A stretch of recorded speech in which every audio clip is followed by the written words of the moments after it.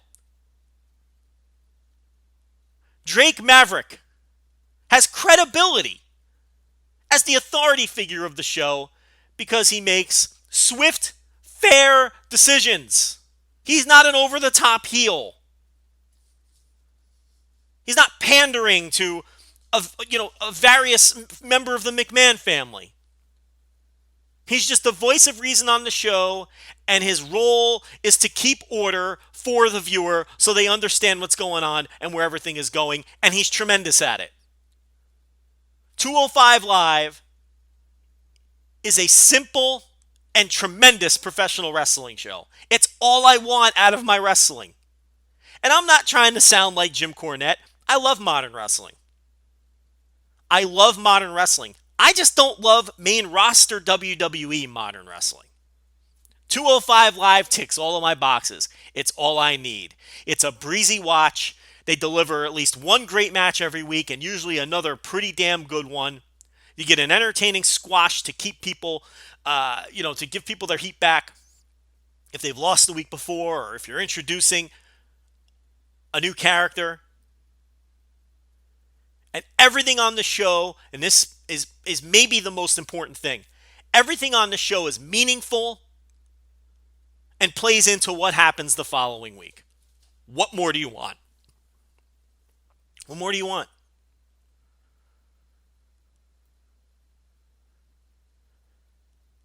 I don't need pancakes and Carmella. I don't need it.